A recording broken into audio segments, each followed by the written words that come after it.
Bismillahirrahmanirrahim. Assalamualaikum warahmatullahi wabarakatuh. Alhamdulillah, nahmaduhu wa nasta'inuhu wa nastaghfiruh wa na'udzu billahi min syururi anfusina wa min sayyiati a'malina. May yahdihillahu fala mudilla lahu wa may yudlilhu fala hadiyalah. Asyhadu an la ilaha illallah wahdahu la syarikalah wa asyhadu anna Muhammadan abduhu wa rasuluh. Allahumma salli wa sallim wa barik ala nabiyyina Muhammad wa ala alihi wa ashabihi wa man tabi'ahu bi ihsanin ila yaumiddin. Faqala Allah ta'ala fi kitabihil karim, ya ayyuhalladzina amanu taqullaha haqqa tuqatih wa la tamutunna illa wa antum muslimun. Ya ayyuhan nasu taqu rabbakumul ladzi khalaqakum min nafsin wahidah wa khalaqa minha zawjaha wa bassa minhuma rijalan katsiran wa nisaa'a wattaqullaha alladzi tasaaluna bihi wal arham innallaha kana 'alaikum raqiba. Ya ayyuhalladzina amanu taqullaha wa qulu qawlan sadida yuslih lakum a'malakum wa yaghfir lakum dhunubakum wa may yuti'illaha wa rasulahu faqad faza fawzan 'azima. Amma ba'du, fa inna asdaqal hadisi kitabullah wa khairal hadi hadiyu Muhammadin sallallahu alaihi wa ala alihi wasallam wa syarrul umuri muhdatsatuha wa kullu muhdatsatin bid'ah wa kullu bid'atin dhalalah wa kullu dhalalatin finnar. Alhamdulillah, segala puji hanyalah milik Allah Subhanahu wa taala, dan marilah kita memohon petunjuknya dan memohon ampunannya atas segala dosa dan salah yang kita lakukan.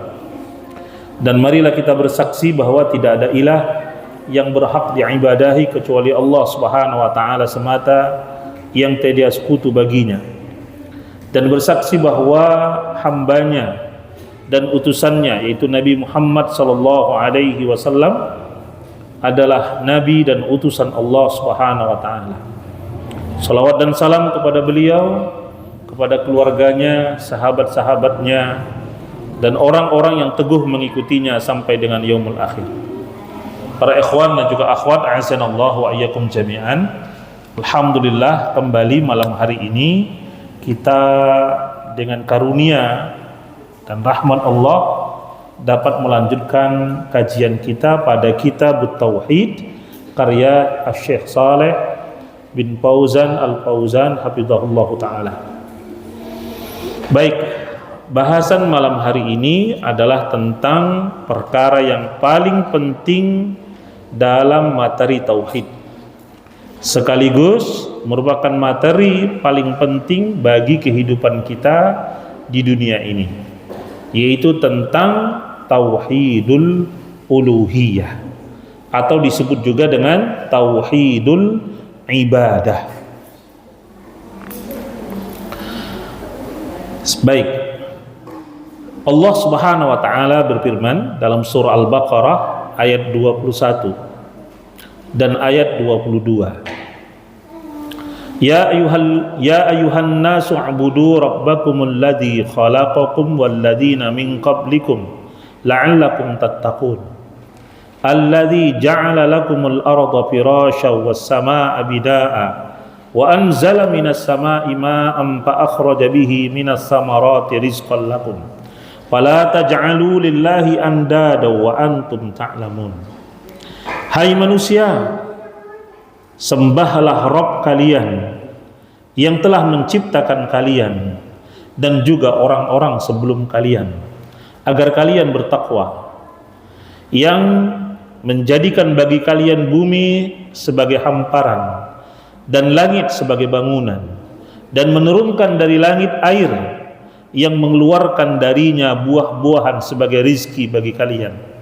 Maka janganlah kalian mempersekutukan Allah dengan tandingan-tandingan dan kalian mengetahuinya. Pada ayat ini Allah Subhanahu wa taala memerintahkan manusia agar manusia hanya beribadah kepada Allah Subhanahu wa taala yang menciptakan manusia, kalian dan orang sebelum kalian, agar kalian bertakwa. Ini artinya bahwa Allah Subhanahu wa taala memerintahkan manusia agar mentauhidkannya dalam beribadah kepadanya, ai dalam mentauhidkannya tauhidul uluhiyah. Nah, ini yang menjadikan kita, di mana Allah Subhanahu wa taala menyebutkan bahwa Allah lah yang menciptakan kita, Allah pula yang memberi kita rizki, Allah pula yang menurunkan air dari langit, menghamparkan bumi, menumbuhkan tanam-tanaman, menjadikannya buah sebagai rizki bagi kita. Kemudian Allah ingatkan, kepada siapa layaknya kita beribadah? Apakah kita akan beribadah kepada yang tidak memberi kita manfaat sedikit pun? Wa ya'buduna min dunillah ma la yadurruhum wa la yanfa'uhum, dan mereka menyembah selain Allah yang tidak mendatangkan mudarat dan juga tidak mendatangkan manfaat bagi kalian. Apakah kita akan menyembah mereka? Padahal Allah lah yang menciptakan kita, yang menghidupkan kita, yang memberi kita rizki, ya, dan nanti mematikan dan membangkitkan kita, menghisap amal perbuatan kita, membalasnya dengan ganjaran, imma dengan surganya ataupun dengan adab nerakanya. Maka siapakah yang layak diibadahi? Ya, maka bila kita mengimani Allah yang menciptakan kita, memberi kita rezeki, maka dia pula lah yang berhak untuk disembah. Dia pula yang berhak untuk diagungkan, disucikan, ya, tidak dipersekutukan dengan sesuatu apapun. Oleh karena itu, bagian yang lalu kita belajar tauhidur rububiyah, ya, maka setelah kita mengimani perkara tauhidur rububiyah, ini melazimkan kita juga untuk mentauhidkan Allah dalam uluhiyahnya. Nah, baik. Sekarang apa makna tauhidul uluhiyah?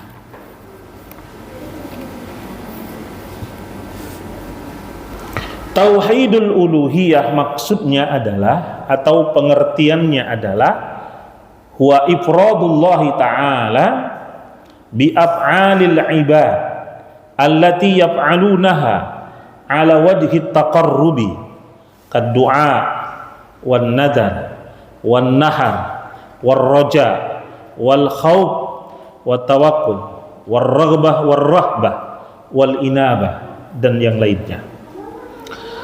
Tauhidul uluhiyah adalah mengesahkan Allah Subhanahu wa ta'ala dengan perbuatan hamba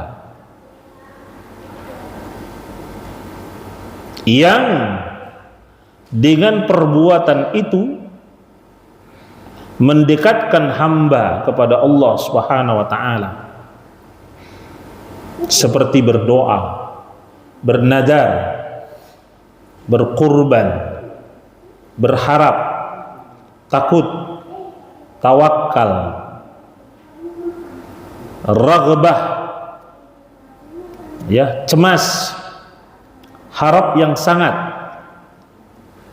dan juga taubat ataupun inabah dan ibadah yang lain seperti salat, zakat, puasa, haji, sedekah, tilawatul Quran, menikah dan sebagainya.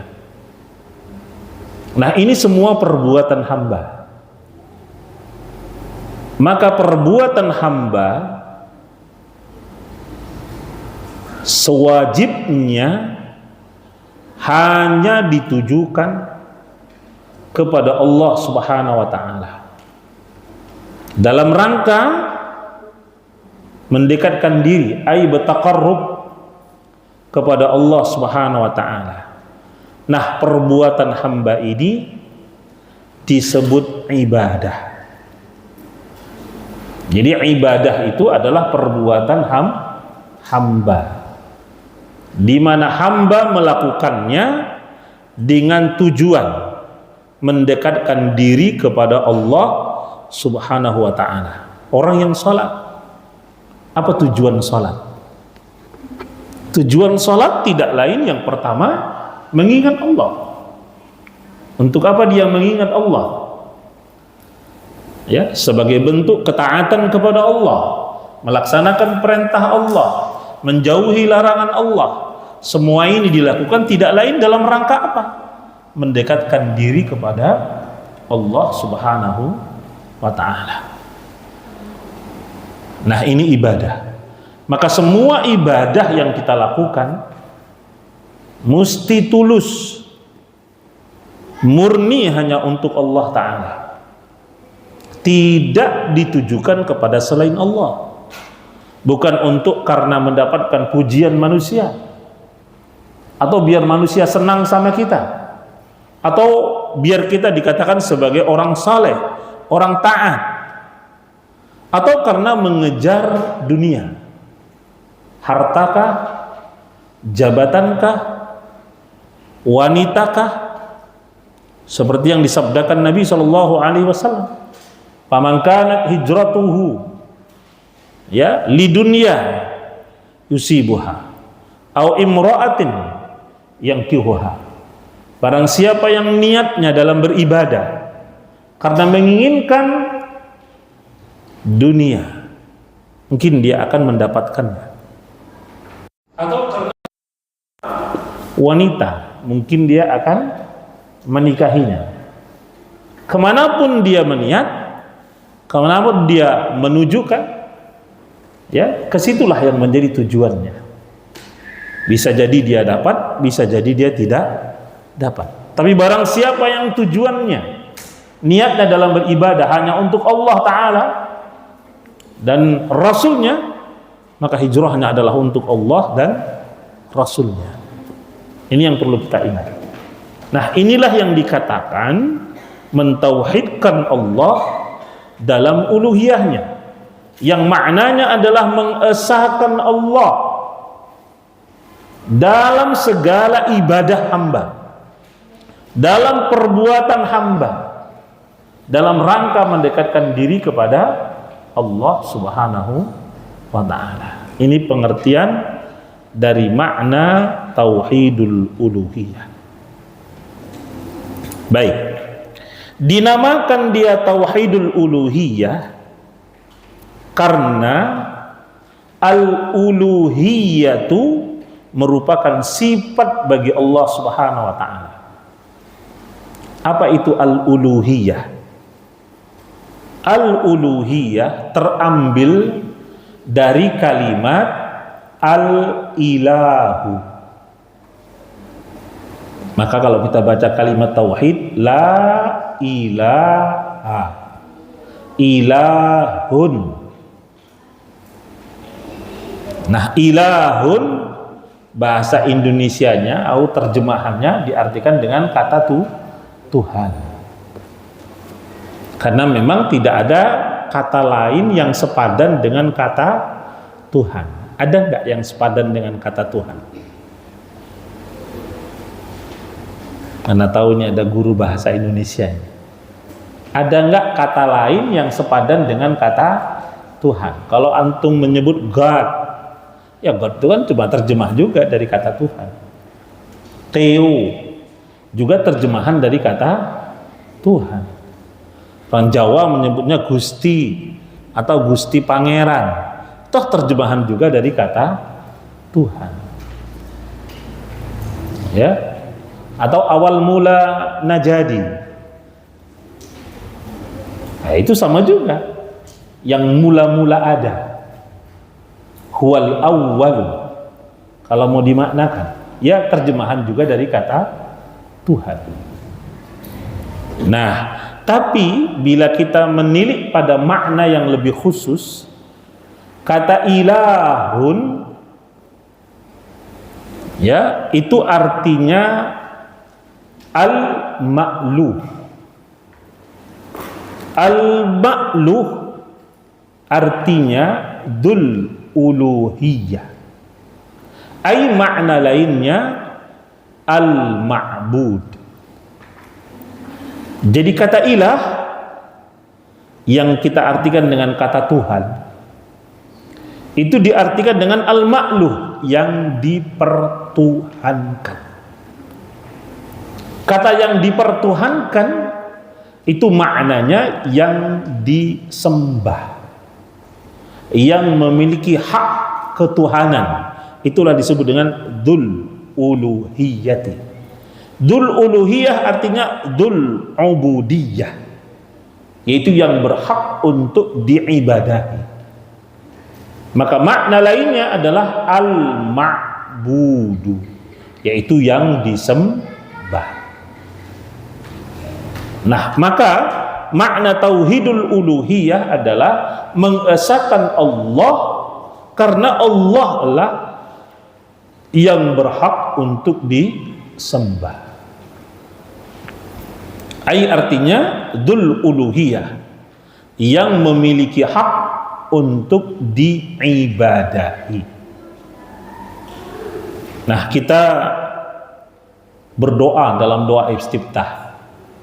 Inna salati wa nusuki wa mahyaya wa mamati lillahi rabbil alamin la syarika lahu wa bidzalika umirtu wa ana awwalul muslimin. Sesungguhnya salatku, ibadahku, hidupku dan matiku hanya untuk Allah. Lihat, hanya untuk Allah Rabbul Alamin. Tidak ada sekutu baginya. Demikianlah aku diperintah, dan aku termasuk yang mula-mula berserah diri kepada Allah Ta'ala. Ini ayat sekaligus merupakan doa atau bagian dari potongan doa istiftah. Nah, ini pengakuan dari seorang hamba ketika ia menyatakan doa tersebut, membacakan ayat tersebut, bahwa ia bersyahadat, bersaksi semua hidupnya, matinya, ya, ibadahnya, salatnya untuk Allah Subhanahu wa taala, dan tidak akan berbuat syirik. Itu pernyataan tegas dari kalau orang baca itu. Jadi kalau dia baca doa itu, baca zikir tersebut atau ayat tersebut, kemudian dia berbuat syirik, artinya dia melanggar janjinya sendiri, sumpahnya sendiri, persaksiannya sendiri. Ya. Atau dia mengatakan doa Allahu Akbar kabira walhamdulillahi katsira wa subhanallahi bukratan wa asila. Dia baca doa itu karena itu awal daripada doa yang tadi. Ya. Nah, dia baca doa itu. Dia mengatakan Allah Maha Besar. Ya, Maha Suci Allah pagi dan petang. Dia doa itu, tapi ternyata dia berbuat syirik. Berarti Allah tidak Maha Besar kalau dia persekutukan. Ya. Nah, atau dia baca doa wajjahtu wajhiya lilladzi fataras samawati wal arda hanifan musliman wa ma ana minal musyrikin. Ini potongan doa yang tadi. Aku hadapkan wajahku kepadanya yang menciptakan langit dan bumi, hanifan, lurus, ya, musliman, berserah diri kepada Allah, wa ma ana minal musyrikin, dan aku tidaklah dari golongan orang-orang musyrik, tidak mempersekutukan Allah dengan sesuatu. Nah, ini doa-doa kita ini dalam salat ini. Nah, ini artinya perbuatan kita, ya, dalam beribadah kepada Allah Ta'ala tidak boleh ada kesyirikan, tidak boleh ditujukan kepada selain Allah. Maka Allah menegaskan wa ma umiru illa liya'budullaha mukhlishina lahuddin. Tidaklah mereka diperintah, kita diperintah, melainkan dalam rangka beribadah kepada Allah Ta'ala dengan ikhlas. Ikhlas berarti memurnikan ibadah hanya untuk Allah, menolak dan menjauhkan segala bentuk kesyirikan dengan noda-nodanya. Baik, maka dikatakan dia tauhidul uluhiyah. Dalam nama lainnya disebut juga tauhidul ibadah. Disebut juga al-ubudiyah, tauhidul ubudiyah. Kenapa? Karena ibadah ini sifatnya hamba. Perbuatan hamba adalah beribadah kepada Allah Ta'ala. Coba, untuk apa kita diciptakan? Untuk sekedar makan saja? Makan minum? Bersenang-senang? Tidak.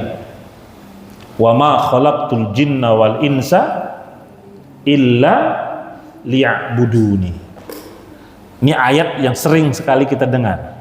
Tidak aku ciptakan jin dan manusia melainkan agar mereka menyembahku, kata Allah.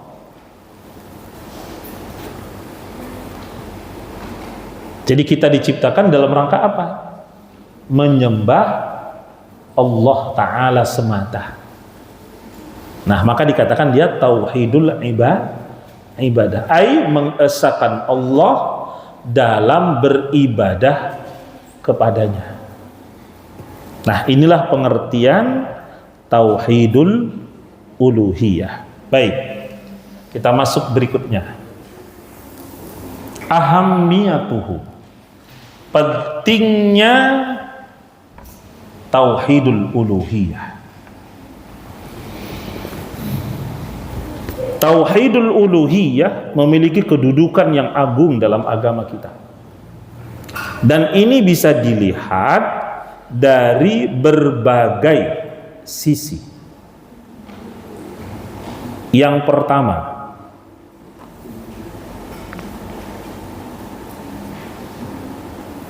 kaunuhu maudu'u da'watir rusul min awwalihim ila akhirihim. Yang pertama,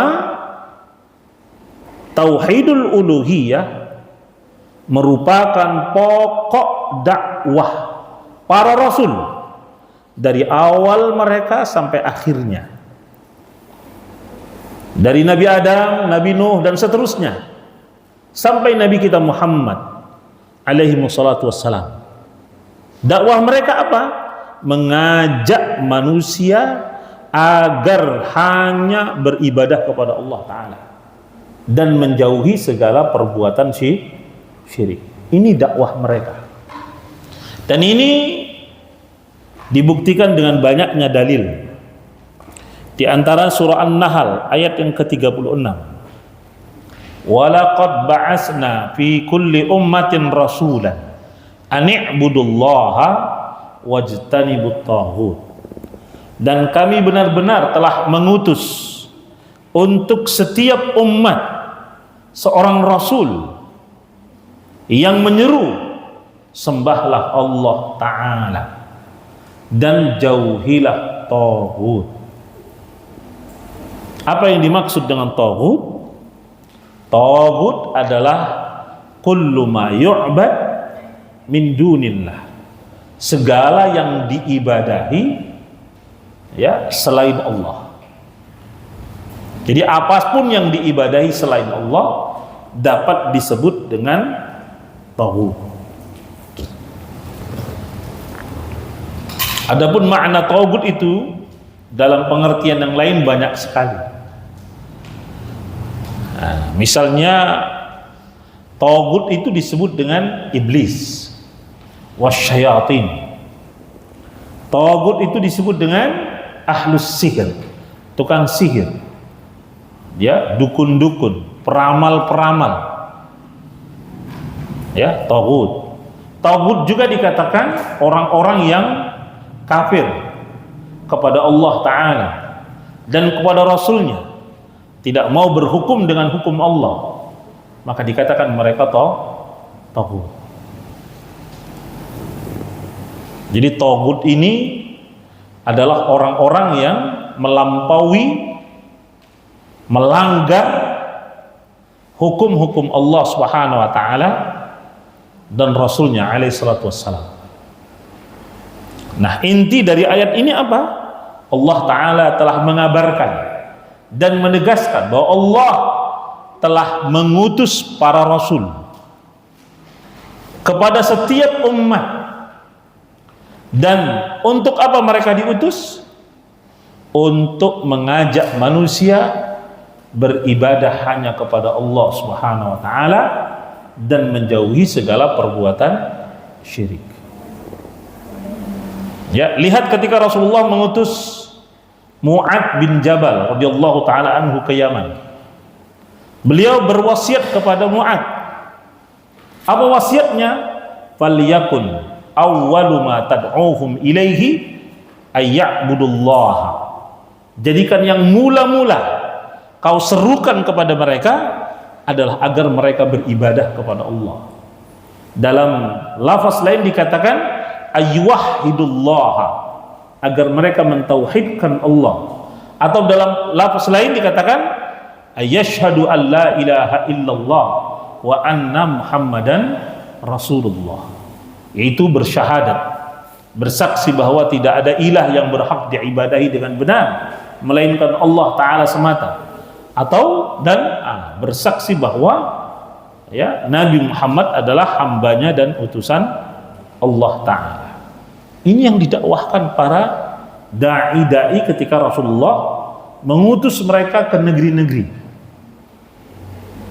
Ya, kalau nanti mereka sudah bersyahadat, sudah masuk Islam, menyatakan diri beriman, apa perintahnya? Fa inhum ata'uka lidzalika fa'alimhum annallaha aqtarada 'alaihim khamsa salawatin fil yaumi wa lailah. Kalau mereka menyambut seruanmu, menerima dakwahmu, maka ajarkan kepada mereka bahwa Allah taala mewajibkan mereka salat 5 waktu sehari semalam. Terus kalau nanti mereka taat lagi kepadamu dalam perkara ini, ajarkan lagi kepada mereka bahwa Allah taala mewajibkan zakat. Begitu seterusnya. Jadi sudah ada urutannya ini.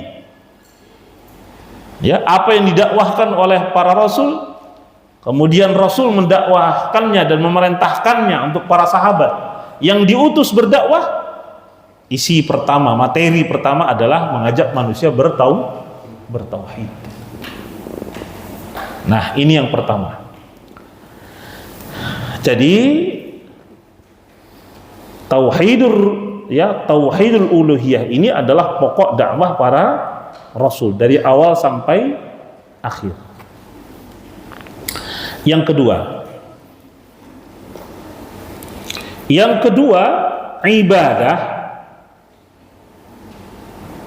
yang ada di dalam tauhidul uluhiyah tersebut adalah awal kewajiban bagi seorang mukallaf. Apa itu mukallaf? Karena ada kata-katanya mirip, mukallaf dan muallaf. Ya, muallaf ini selalu menjadi ibarah bagi orang yang baru masuk Islam. Muallaf. Mukallaf tidak.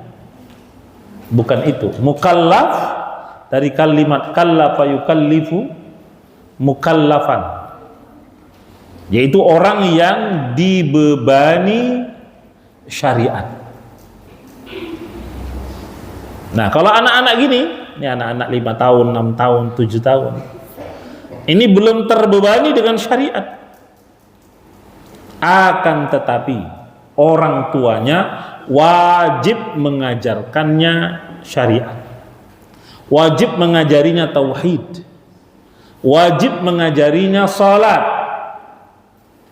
puasa, berzakat, dan seluruh syariat Islam secara perlahan sesuai dengan kemampuan, jenjang, fase, baik berupa umur ataupun pendidikan mereka.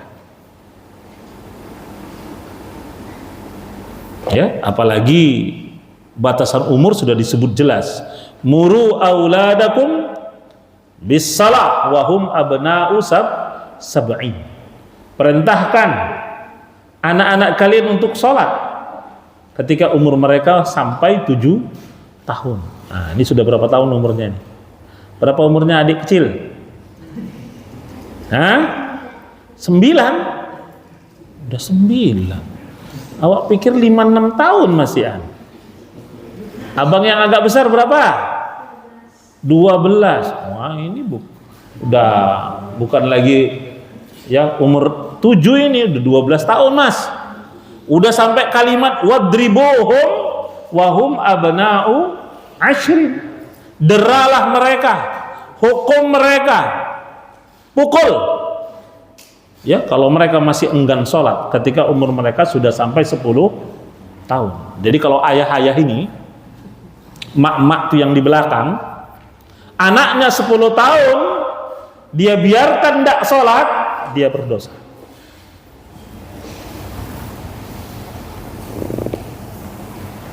Kalau 7 tahun, iya, perintahkan dia sholat, ajari dia sholat, didik dia untuk sholat, tapi jangan dipukul dulu, jangan dihukum dulu, bahkan kedepankan reward, ya, kedepankan untuk memberinya, ya, baik berupa pujian, baik berupa hadiah, ya, itu dikedepankan. Tapi kalau 10 tahun, ini harus diberi pengertian.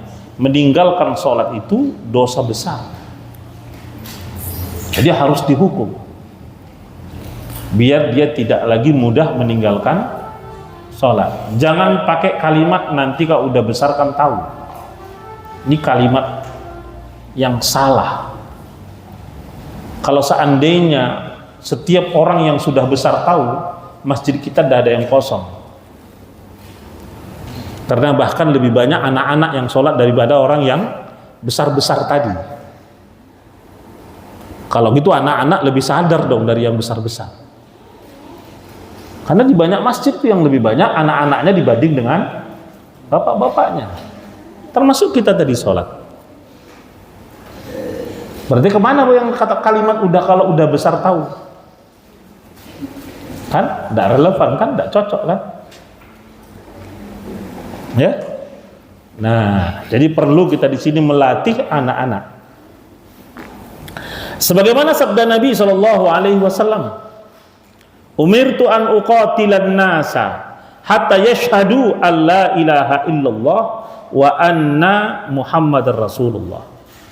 Aku diperintah untuk memerangi manusia sampai mereka bersaksi bahwa tidak ada ilah yang berhak diibadahi melainkan Allah, dan bersaksi bahwa Muhammad adalah utusan Allah. Hadis sahih muttafaqun alaih, riwayat Bukhari dan Muslim. Lihat hadis ini. Kalau orang sudah masuk Islam, ya, maka setelah itu dibebankan dengan beban syariat. Dan syariat pertama yang dibebankan apa? Ibadah. Sebaik masuk Islam, kalau dia misalnya awalnya kafir, masuk Islam, setelah masuk Islam muncul kewajiban beribadah.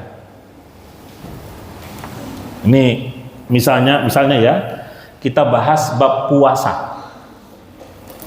Kalau dia muslim, dari keluarga muslim, dia belum baligh, puasa kan tidak wajib sama dia. Kalau dia tak berpuasa, dia tidak berdosa. Tapi kalau orang tuanya tidak mendidiknya untuk berpuasa, orang tuanya yang berdosa. Nah, seandainya di tengah hari, di pertengahan siang, sang anak yang belum baligh tadi baligh, maka saat itu juga kewajiban sholat tiba untuknya, kewajiban puasa tiba untuknya. Ya, kalau perempuan haid, ya tentu tidak sholat, tentu tidak puasa, tapi kewajiban menutup aurat wajib untuknya. Dan bila dia berdosa melakukan maksiat, dia tanggung dosanya.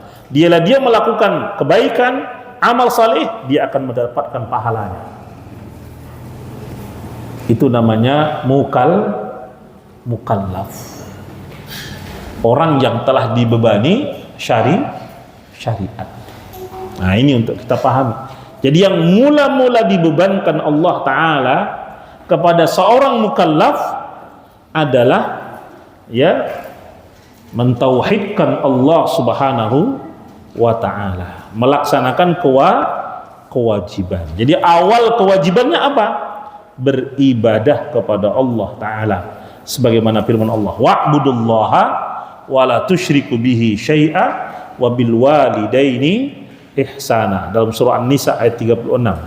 Sembahlah Allah Ta'ala ya, dan jangan engkau persekutukan dengan sesuatu apapun, dan berbaktilah engkau kepada kedua orang tua. Dan banyak ayat yang semisal dengan ini, seperti dalam surah Al-Isra ayat 23 dan yang lainnya. Ini yang kedua. Jadi yang pertama tadi ya, tauhidul uluhiyah itu pokok dakwahnya para rasul. Yang kedua, ibadah itu merupakan awal mula kewajiban seorang hamba ketika ia telah mukallaf. Jadi Bapak Ibu perhatian sama anaknya. Jangan dibiarkan, jangan terlena dengan kalimat nantikan kalau udah besar tahu, atau nantikan tahu sendiri. Enggak. Bagaimana dia tahu kalau dia nggak pernah diajari sholat? Ya, nah yang ketiga, kenapa tauhidul uluhiyah ini begitu penting? Yang ketiga, annas sa'adata fid dunya mutawaqqifatun 'alal ilmi bih. Fahajatul 'abdi ilaihi fawqa kulli hajatin wa daruriyatihi ilaihi fawqa kulli daruratin. Bahwasanya kebahagiaan di dunia terikat, tergantung dengan ilmu terhadap tauhidul uluhiyah ini. Artinya kebahagiaan kita, ini kita sedang bicara diri kita ini, kebahagiaan seorang hamba tidak akan ia dapatkan kecuali ia mentauhidkan Allah dengan benar, beribadah kepada Allah dengan benar. Jika demikian, kebahagiaan itu adalah hasil dari ibadah kepada Allah Ta'ala. Perlu bukti? Perlu. Baik, ayat yang sering kita baca saja dulu. Surah Al-Imran ya, ayat 185. Kullu nafsin dha'iqatul maut wa innama, ininya yang ayat setelahnya ini yang ya terdapat kata di situ, wa innama tuwaffawna ujurakum yaumal qiyamah aman zuhziha 'anil nari wa udkhilal jannata faqad faza wa mal hayatud dunya illa mata'ul ghurur. Nah, Pak I udah dapat kan? Coba baca artinya Pak yang kuat. Setiap penyawa akan merasakan mati, hanya pada hari kiamat sajalah diberikan dengan sempurna balasannya. Siapa yang dijauhkan dari neraka dan dimasukkan ke dalam surga, sungguh dia memperoleh kemenangan. Kehidupan dunia hanyalah kesenangan yang memperdaya. Baik, apa yang kita petik dari ayat itu? Yang pasti setiap kita akan mati. Ada yang nggak mati? Nggak ada. Itu pasti. Yang kedua, akan mempertanggungjawabkan apa yang sudah diperbuat di dunia.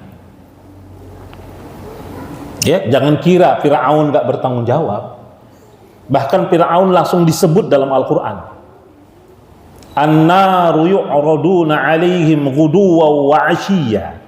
Neraka itu dipampangkan kepada Fir'aun, keluarganya, pengikutnya pagi dan petang. Jadi di alam kubur saja mereka sudah disiksa. Wa yaumal qiyamati adkhilu ala fir'auna asyaddal adab. Dan pada hari kiamat kelak masukkan Fir'aun dan keluarganya dan pengikutnya kepada neraka yang paling berat. Kenapa mereka? Kenapa mereka diadab? Allah sebutkan dalam surah An-Nazi'at, ya, di beberapa ayat. Ketika Allah mengatakan kepada Nabi Musa, idhab an, ya, kepada Nabi Musa alaihissalam, id qala lahu rabbuhu bil wadil muqaddasi tuwa. Terus idhab ila fir'auna innahu tagha. Terus faqul hal laka ila an tazakka wa ahdiyaka ila rabbika fatahsha fa arahul ayatal kubra. Terus fakadzdzaba wa asa summa adbara yas'a summa fahasyara fanada. Kemudian kalau ada santri enak ya kan?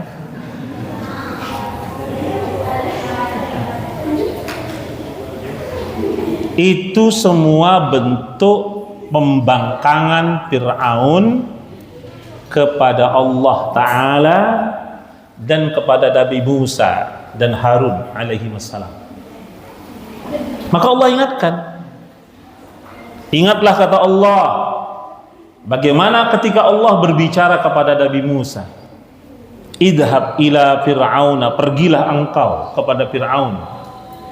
Di ayat lain Allah mengatakan idhaba, pergilah kalian berdua kepada Fir'aun. Jadi di ayat ini satu orang yang disebut, idhab ila fir'auna innahu tagha, pergilah engkau kepada Fir'aun karena ia telah melakukan taghut, telah melampaui batas, dan dia disebut taghut. Kenapa dia mengatakan diri, kenapa Allah mengatakan diri Fir'aun itu taghut? Itu ayat berikutnya sampai kalimat faqala ana rabbukumul a'la. Itu berapa ayat itu? Kenapa? Karena dia mengatakan aku Rabb yang paling tinggi. Itu kedurhakaan yang paling besarnya, mengaku sebagai Tuhan. Maka Allah adab, fa'akhadahullahu nakalal akhirati wal ula. Maka Allah mengadabnya agar menjadi peringatan, pelajaran bagi yang lalu dan yang akan datang. Nah, ini hanya untuk contoh. Bahagiakah Fir'aun? Oh, dulu sebelum diadab dia merasa orang paling hebat sampai ngaku sebagai Tuhan. Apa kata dia? Apa kata Fir'aun? Nil saja itu berjalan di bawah tapak kakiku. Karena merasa berkuasa. Ketika dia diberi kekuasaan, dia tidak pernah merasa sakit. Padahal sering kalah perang dia. Tapi digambarkan seakan dia tidak pernah kalah. Ya. Nah, dan dia merasa punya apa saja. Sampai dia perintahkan Haman, dia berkata kepada Haman, ibnili sarhan la'alli ablughal asbab, bangunkan untukku gedung yang tinggi. Maka dibangunlah piramid-piramid yang tinggi. Untuk apa tujuannya? Biar aku bisa nengok Tuhannya Musa, karena Musa berkata bahwa Tuhannya di langit. Dia pikir kalau bangun bangunan tinggi sampai ke langit. Tidak sampai ke langit. Dia panahkan, ya, kemudian panah itu mengenai hewan yang di atas berdarah. Dia bilang Tuhannya Musa mati karena sudah kena panah. Tapi apa akhir ajalnya? Ketika dia sudah ditenggelamkan di lautan, ya, sudah dalam keadaan sakaratul maut, dia berkata, amantu bi Rabbi Musa wa Harun. Sekarang aku beriman kepada Tuhannya Musa dan Harun. Dalam kalimat lain, amantu bima amanu banu Israel.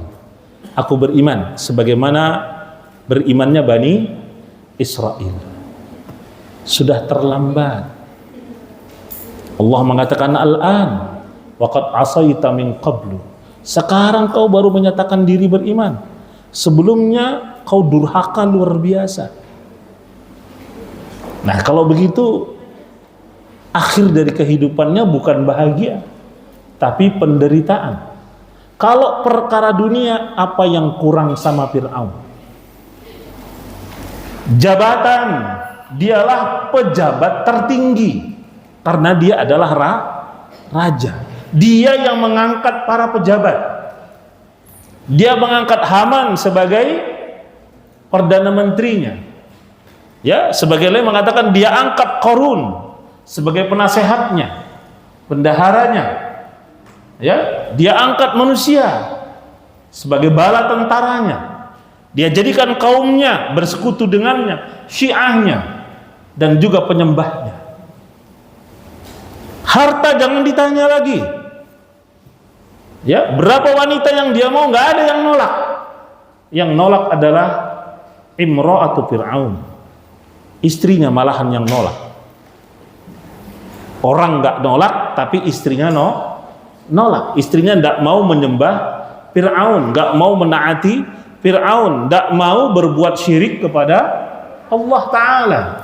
Istrinya pun berdoa, Rabbibnili baitan fil jannati wa najjini min Fir'auna wa amali. Wahai Rabbku, bangunkan untukku rumah di surga, dan lindungilah aku dari Fir'aun dan dari perbuatannya. Nah, kalau gitu bahagia enggak? Baik. Mana yang lebih bahagia? Fir'aun yang punya kerajaan atau istrinya yang dia bunuh sebagai seorang mukminah? Baru nggak dikasih makan 2 hari udah merenggut marah-marah, suaminya dicaci maki. Katanya kalau mukminah bahagia. Hah? Baru nggak dikirimi jajan sama mamaknya setengah bulan, mamaknya udah ditelopini terus sambil marah. Katanya mukminah bahagia. Aina buktinya?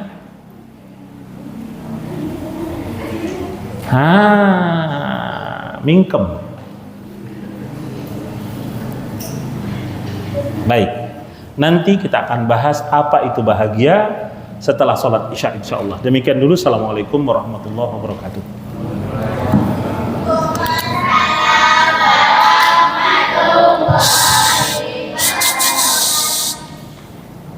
Jangan dijawab rame-rame gitu, enggak usah.